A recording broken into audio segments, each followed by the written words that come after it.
2 taon na sila pero wala tayong napapasisiw kasi nga piniperwisyo tayo ng uwak and kung saan sila nangingitlog.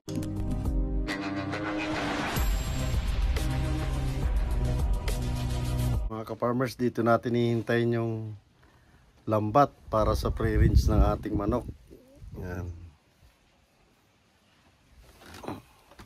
Sa Tatay Pedro.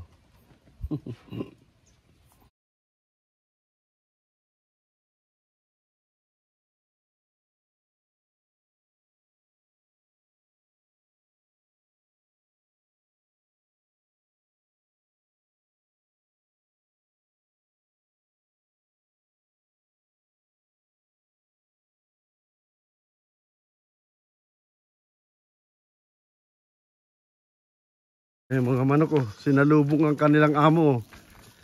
Yan in Rhode Island.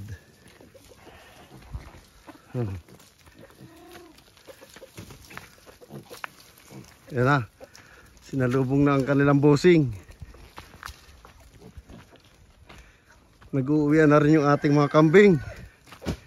Hapon na kasi. Ano oras na, J? Alas 5? Alas 4. Ay, pagod. Ayan guys, humingi ng pagkain. Bibili tayo bukas ng pagkain nila. Ayan. Bali ang mangyayari sa gagawin natin mga ka-farmers na kulungan, bukas natin uumpisan. May hukay na doon, may pinatag na. Ay 2 kwarto, 8 feet by 2 feet. Ay, 8 feet by 6 feet pala. Sorry, 8 feet by 6 feet. Para hindi na nangingitlog yung ating mga manok na yan kung saan saan. And kinakain ng uwak. Ayan 2 taon na sila pero wala tayong napapasisiw kasi nga piniperwisyo tayo ng uwak and kung saan sila nangingitlog. Nakikita ng ating ni Tatay Pedro sa kung saan nangingitlog. Ito itatanim natin bukas para sa pagkain, sa alternative ng pagkain sa ating mga alagang native pig. Ayan, ito yung mga native na manok. 2, naglilimlim sila. Tama-tama yan doon sa gagawin nating kulungan habang nakabakasyon tayo. And ito yung ating manok na, ayan kung tawagin sa amin ulikba, yung black. Black ang lahat black. Yung black ang meat. Ayan. Kalimutan ko na yung tawag sa kanila. Meron tayo ditong mulberry and may 2 punong mulberry at 2 punong Mari de Agua. Tatay natin sa taas. And ito nagtanim tayo ng mahilig din tayo sa mga ornamental plants. Ayan, may maganda tayong tanim dyan. Kaninang umaga nagtanim tayo ng yan.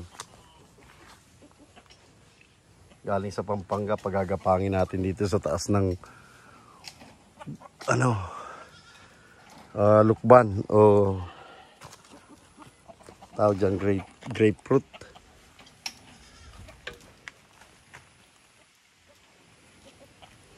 Ito naman mga ka-farmers yung ating itatanim din bukas na dragon fruit and meron tayong sugar cane bukas yan or tubo. Ayan, pampakain din yung dahon yan sa kambing. And ito yung ating saba, galing pa ng Marinduque yan. Tatanim din natin bukas yan para mabuhay na sila yan. Habang gumagawa sila ng bahay ng manok. So ayan, dito natin itatayong farmhouse. Sa lugar na to wala pa tayong budget. Ang ganda ng view dito. Tatanggalin natin yung mga yan kapag may itatayo na tayo farmhouse para hindi matakpan yung view. So ganito ang harap niyan, farmhouse natin. Ayan, diyan nakaharap. Oh. Diba ang ganda ng view? Kita mo yung mountain ng yung Mount Arayat dun. Oh. Oh, ganyan. So dito sa kinatatayuan natin. Dito yung farmhouse kapag inshallah, God's will. Ayan. Ito yung gagawin bukas na andyan na yung mga materialis. Ayan. Hollow blocks, kahoy, and yung buhangin and graba. Sisimula na bukas yung ating bahay ng manok. Ayan. Chicken house natin. Ito yung mga dwarf na nyog na itatanim natin din sa taas. Ayan. Galing Marinduque lahat yan. So 8 dyan yung dwarf. And yung iba niyan, yung matataas na nyug na. So halika, puntahan natin mga ka-farmers yung yung ayan o, galing sa bukal. Umaawas na siya. Yung punong-puno na. Galing sa bukal. So bisitahin natin yung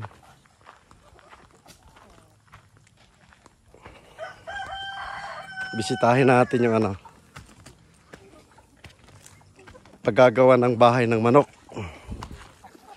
So ito yung mga manok, sumasali yung ibang biik. And ito na guys, ang mga ka-farmers yung ating simento. Ayan. Ating simentong gagamitin sa bahay ng manok. Titibayan na natin para pang matagalan. Ito nakikita nyo yung hose na ito. Yan yung supply ng tubig mula sa dam papunta doon sa ibabaw ng bundok. Yung dalawang 1,000 liters na container doon. Ayan. Ito yung pre-rinse ng kambing. Mini pre-rinse sila kapag gabi dyan sila pinapastol na. Ayun yung bahay nila. Pagod. Ayan. Dito mga ka-farmers natin ilalagay. Pasisimulan bukas. Ilili out bukas ng umaga. Yung bahay ng manok. Ayan. So 24 feet by 8 feet. Ang luwang niya. Dito naman natin kukunin yung ididingding nating kawayan sa gawing itaas. Yung baba niya, yero. Then sa bandang itaas ng bahay ng kambing, kawayan na. Tad-tad na kawayan. So ito na yung pagtatayo ng bahay ng manok. Habang andito tayo at nakabakasyon. Ayan. Ito lunggan ata ito na prutas. Malaki na itong punong kahoy dati. Ba't naputol ng bagyo? So nabuhay ulit siya.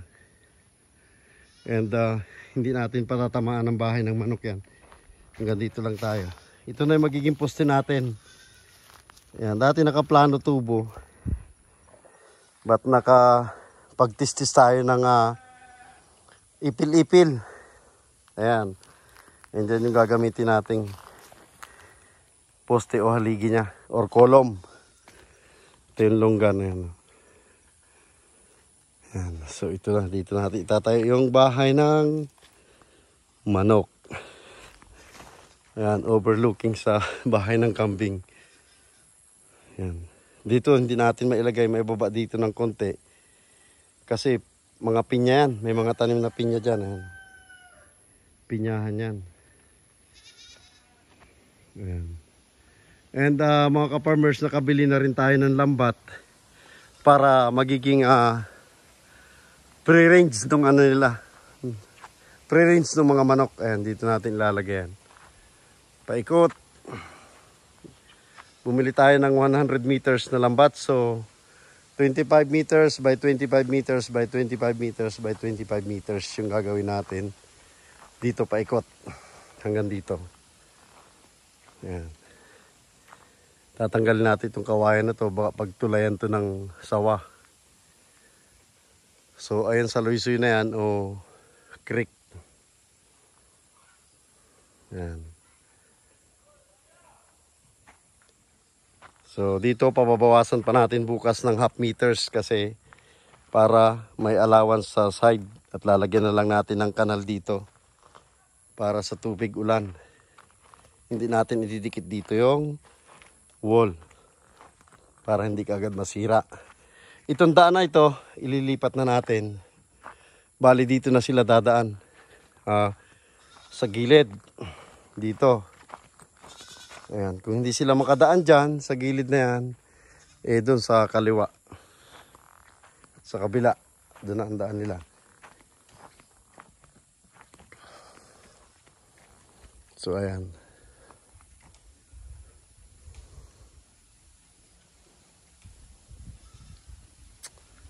And, medyo palubog na yung araw. And bukas na tayo magtatrabaho. Tutulungan natin sila magtrabaho dito. Ayan. So ipapakita ko sa inyo mga ka-farmers yung nabili nating lambat.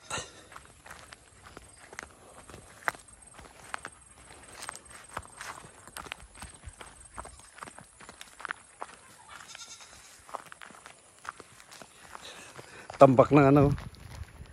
Gagawin natin yung pataba. Ayan. Mga suha pa dito.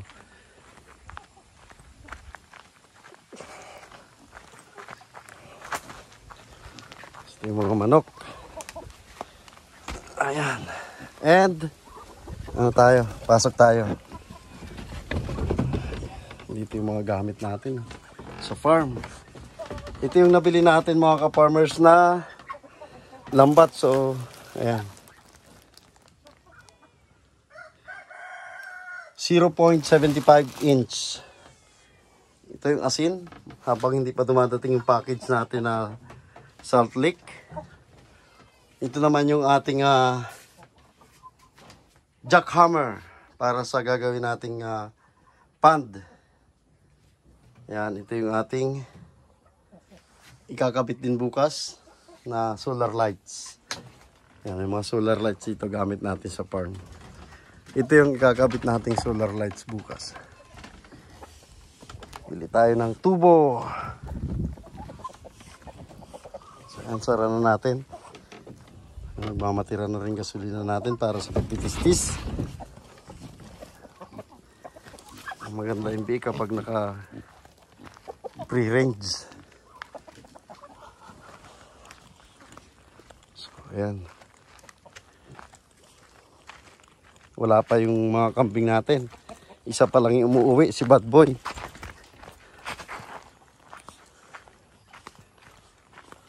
Wala pa, si Bad Boy pa lang. Ayan o. Bad Boy! Ayan, putol ang sungay. Ayan si Bad Boy, putol ang sungay. So ayan mga ka-farmers, mag-aano muna kami.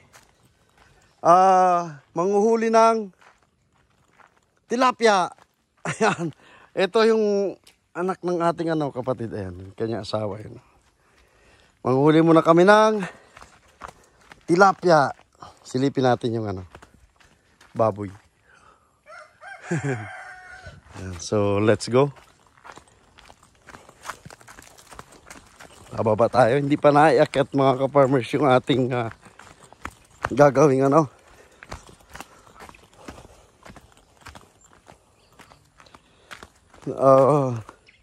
bahay ng manok. Ayan, kami mag-aano ngayon, manghuhuli ng tilapia. Aming uulaming panghapunan.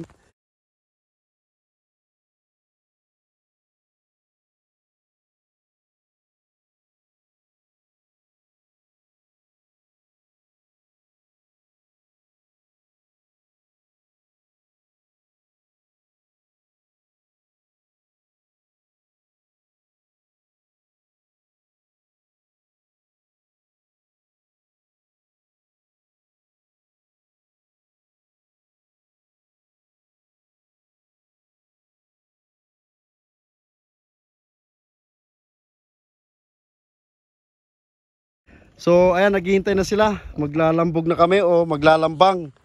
Yung habugin yung tawag dito, tilapia.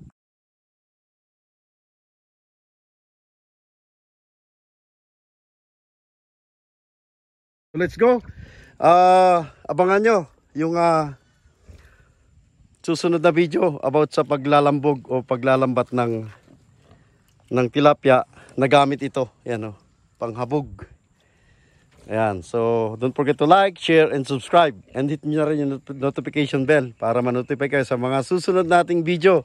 And manotify kayo doon sa paglalambog natin ng tilapia. So let's go!